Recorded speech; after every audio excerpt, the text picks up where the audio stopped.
How about a question from the forums, Cap? How about a question from the forums? Let's see. This one is from Dumpstot, who says, "Hi guys, this is something I've always had trouble with, but besides the obvious answer of you do it for the podcast, how do you manage to keep the group together and interested in the game? It's like pulling teeth to keep a gaming group together up here, but between Ruel, Doug, and the rest of you, it runs very consistent. Please share the voodoo you performed to achieve this."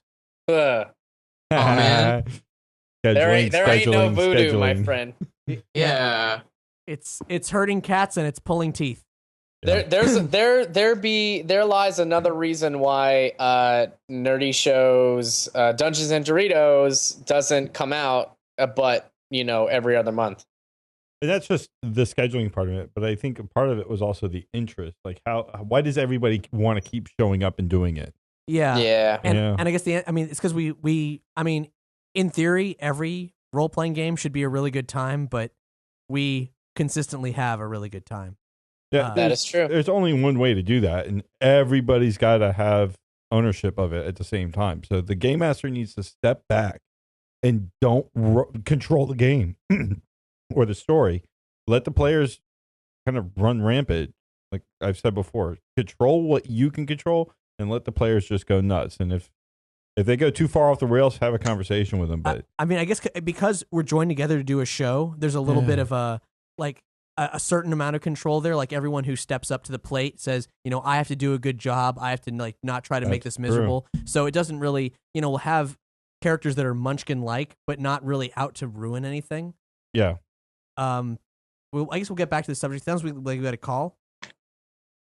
We might have a call in a second. Okay, we'll see if we can get this. But I think everybody just needs to be able to just run, explore their own particular version of that story while they're playing, and have a good time. I mean, while we're waiting for the call, Ruel, have you ever has there ever been a player in any of these where you're like, oh god? I know that you've talked about how Mike, you thought that Mike was going to be that way, and then you figure out how he was, and you enjoyed how he ended up being. But is there anybody else besides Mike that you're like, oh damn it, why are they doing this? Yeah, but I don't want it to sound critical because it's not. Most of the time when I'm thinking that, it's not like the, oh God, here we go again sort of thing. It's more like, okay, something cool is probably going to happen. We just don't have time for that. We want to be done before 2:00 in the morning. And then that player, typically Barty, that character is going to go running off on tangents and stuff like that. And it's like, you know what? This would be great.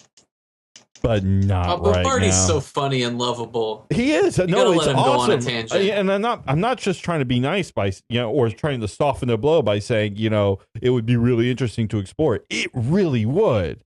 Barty is hilarious.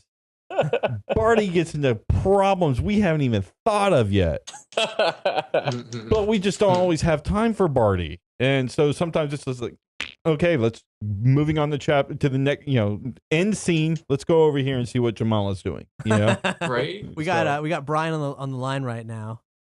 Hello. Hello, can you hear me now? I can hear you. Yeah. Yes. Okay, wonderful. I have a question for Deen. Oh man.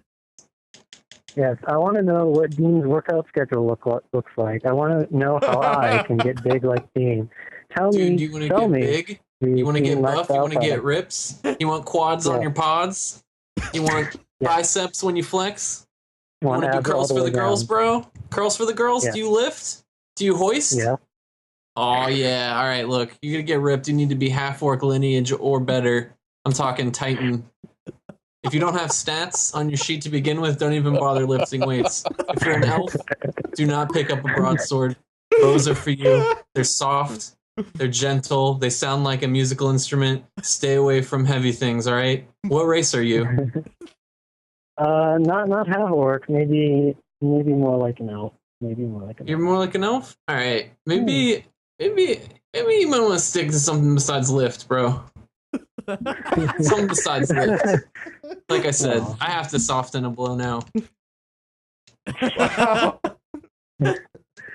All right. Well, thanks for no problem, dude. Do you want to know my workout routine? My sure. my personal Deen routine. personal Deen Dude. routine? I go to a waterfall and I saw down a bunch of trees. I saw down a bunch of logs, right? I get a dull broadsword. I have someone just have the logs coming down the waterfall at me, and then I split them in twain with my great bicep flexes. It's awesome. You should start with carrots in your tub with a butter knife and work your way up to that, champ. And then you'll be big. I'll get started on that. Yeah. Sequoia arms, dude. 44 inches around. I got bolts of giant strength on my wrist. I'm gonna tell all my friends I'm gonna get huge cutting carrots in the bathtub. Dude, man, I'm thinking about making like a protein milk, but I don't have any patents at the moment for that. We need to make a workout video with Deen.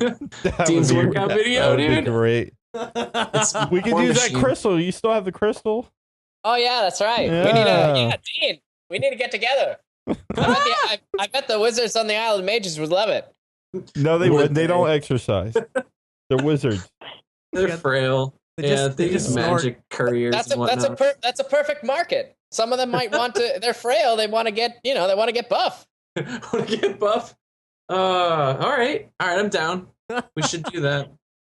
Next in-game venture. See, this is something that Barty needs to explore. Yeah, but see that we get some game time in again. That's exactly what I was talking about. And then Deen comes in and contributes in Deen's way, and it's right. That actually happens in recording, and it's like, okay, but we have things to do here. Everybody's back to work. Okay, next caller. You know, when Deen and Barty get together, it's fun. awesome. It is so much fun. War machine. Yeah, dude. No one can stop it. It's bloodless, is insatiable. I love how you can just tell a Deen story like it's fact, and dude, everybody else is just dying around you, and you're just like, yeah, and then cut carrots. I mean, what the hell? How do you do that? Dean's like the Charlie Day of the group. The Charlie Kelly, I'm sorry, from Sunny. He's just odd. I've had a long backstory for him because he's like my actual D&D character from when I was growing up and having a campaign every Sunday and shit. I remember you sent me that. Yeah. You were very emphatic about your access. Yeah, and you're sending me all this stuff, and I'm like, okay, but it's like 3 episodes, dude. I know, dude. Come on. I think everybody has that level of dedication to their characters in the podcast. I like that. I appreciate it. Dude, you pick it. Everybody seems to be able to do that. Signs you were carrying around. Yeah. Make this I needed happen. them. Well, I mean, and that's the thing. That's why when we were doing those B team episodes, it took us so long because we did want to assemble this like ideal team of people who were already like had characters ready to go. Yeah, they were established. They were the right fit. And so like Mazarau and Kyle had been, gaming together for a while, and so had Ruby and Rosita. Yeah. And so the character, so Relatrix and Izzy and Krath and Deen were all like based on previously existing characters that they'd created and their own unique spins on them for Dungeons and Doritos, but they'd been lived in already. Yeah, those histories happened even in the D&D world. They just whatever kind of twists or variations, but I just kind of figured, okay, if it happened to if that's what happened to your character when you played somewhere else, yeah, that's what happened. Yeah. Right. Barty's still upset that we haven't hung out with Relatrix in a long time. I think he feels like back. I think he feels like they have some unfinished business. Nice tangents. Now we need fan fiction for real. Well, yeah, no, like, I mean, Izzy and Trix will be back for sure. I mean, that's half the reason that we're recording book 3 the way we are with these more modular episodes. If there's any overarching story arc, then it will appear in a kind of organic way. In the meantime, it won't be like the chase of book 2 after a certain point. God, I hated doing that one. I mean, it was epic. It was great, it was fun, but it was so stressful. Like because I mean we were stuck because like there were so few chances. Like when we got over to the other continent, it was war, and we had to like get through that stuff to get to the wizard, to get to the chase, to get to. No, it's just the logistics of being able to even do the show. Was everybody had to be able to show up, or we didn't get to do the show. Right, and that's why book 2 took so long. Yeah, it was just that. I mean, no, the story and all that was fun.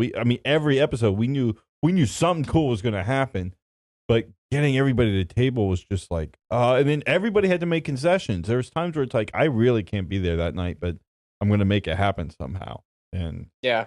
And I guess getting back to the Dumpstats question in a way, like it's just because we love doing it. Like, we will aside from the fact that there's an audience hanging over our head, like that we want to please. Also, we love doing it. Yeah, it's a blast.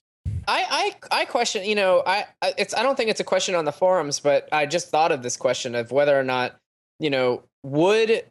if Nerdy Show didn't exist, like somehow like something didn't happen, like the server blew up or the world ended or whatever it was, I don't know. And, but we still have the opportunity to still play this game without the podcast. Would we still do it? I would. You know what I think would be hilarious is everybody does it on stage. And I'll stay over here in this one side, and then you guys all have your table over here, and then they have a studio audience. And we do it that way, and everybody's got to sit there for 6 hours for 2 hours worth of content.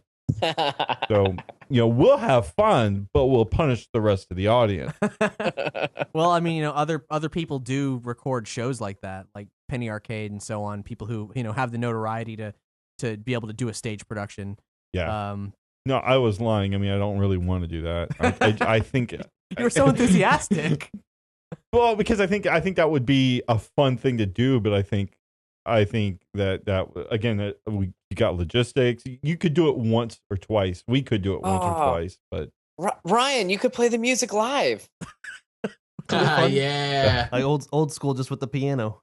Man, that would be awesome. Do the puppet show. We need to do one that's just. With that. That would be awesome. It's just what, Colin? What do you say? We haven't finished your thought for you. To do a live D&D with Ryan playing music live. I think that would be so really cool. Fun. Well, then we need to, I don't know, jack up the D&D fandom to the point that we can be at that, like, I don't know, that next level. That superstardom level of improv. Night Vale level touring with a piano kind of situation. And I want cool, I would do it. I'd be fucking pleased as punch, but we gotta get there. Yeah. And True. We were talking about Dean's workout. Yeah, those mad crunches, bro. Oh, crunches on crunches. I got biceps on my abs. It's awesome. So awesome.